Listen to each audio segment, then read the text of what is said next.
വിവേക് കിരൺ എന്ന മുഖ്യമന്ത്രിയുടെ പുന്നാര മകനെതിരെ സമൻസ് വിഷയം ഉയർന്നപ്പോൾ ക്ലിഫ് ഹൗസിലെ മുറികൾ എത്രയുണ്ടെന്ന് പോലും മകനറിയില്ല എന്നൊരു ബന്ധവുമില്ലാത്ത മറുപടിയാണ് പിണറായി മാധ്യമങ്ങൾക്ക് മുന്നിൽ വന്നിരുന്ന് പറഞ്ഞത്. തട്ടിപ്പ് നടത്താൻ ക്ലിഫ് ഹൗസിലെ മുറികൾ അറിയണമെന്നില്ല എന്നുള്ളത് മറ്റൊരു കാര്യം. മകനെ എങ്ങനെ നിഷ്കളങ്കമായി ചിത്രീകരിക്കാമെന്ന റിസർച്ചൊക്കെ കഴിഞ്ഞെത്തിയ പിണറായി വിജയൻ സമൻസ് എന്ന് പറയാൻ പോലും പാടുപെട്ടൊരു സാഹചര്യം ഒന്ന് കാണേണ്ടത് തന്നെയായിരുന്നു.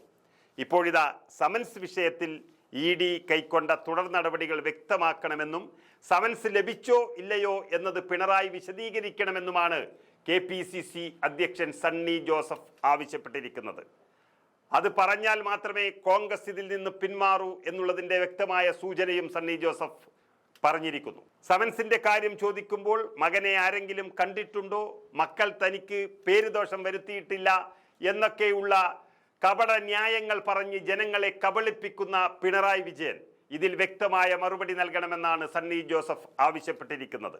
നോട്ടീസിന് എന്ത് സംഭവിച്ചു, നടപടികൾ എവിടെ വരെ എത്തി, സമൻസ് ക്ലോസ് ചെയ്തോ, ED വിളിപ്പിച്ച മുറയ്ക്ക് വിവേക് ഓഫീസിൽ എത്തിച്ചേർന്നിട്ടുണ്ടോ, ഇല്ലെങ്കിൽ അതിൽ സ്വീകരിച്ച തുടർ നടപടി എന്താണ്, ഇതൊന്നും പുറത്തു വന്നിട്ടില്ല. ശബ്ദം നഷ്ടപ്പെട്ട EDയും കേന്ദ്രം ഭരിക്കുന്ന BJPയുടെ പോലും നിലപാടിലെ അഭാവവും CPM BJP ഒത്തുകളി തന്നെയാണ് വെളിവാക്കുന്നത്. മകളുടെ കേസിൽ ശ്രമിച്ചതുപോലെ മകന്റെ കാര്യത്തിലും മുഖ്യമന്ത്രിയുടെ ഒളിച്ചോട്ടം സണ്ണി ജോസഫ് ചൂണ്ടിക്കാണിക്കുന്നുമുണ്ട്. MA ബേബിക്ക് പോലും വിവേക് കിരൺ സമൻസ് ഒതുക്കി തീർക്കേണ്ടതായി വന്നു എന്ന് പറയേണ്ടി വന്ന ഒരു സ്ഥിതി CPMൽ ഇത്രയ്ക്കുമധികം നേതൃത്വം തന്നെ തട്ടിപ്പിന് കുടപിടിക്കുന്ന ഒരു കാലം ഇതിനു മുമ്പുണ്ടായിട്ടില്ല. അത് പറയിപ്പിച്ചതാണെന്ന് പകൽ പോലെ വ്യക്തവുമാണ് MA ബേബിയുടെ കാര്യത്തിൽ. മുഖ്യന്റെ മക്കൾ സാമ്പത്തിക കുറ്റാരോപണങ്ങളിൽ പെട്ടാൽ അവരെ അതിൽ നിന്ന് ഊരിയെടുക്കുന്നതിനുള്ള തന്ത്രങ്ങളാണ് EDയുടെ ഭാഗത്ത് നിന്നുണ്ടാകുന്നത് എന്ന് വളരെ വ്യക്തമാണ്. അതിനുള്ള പ്രകടമായ തെളിവുകളാണ് ഈ കാണുന്നതെന്നും സണ്ണി ജോസഫ് ആഞ്ഞടിക്കുകയാണ്.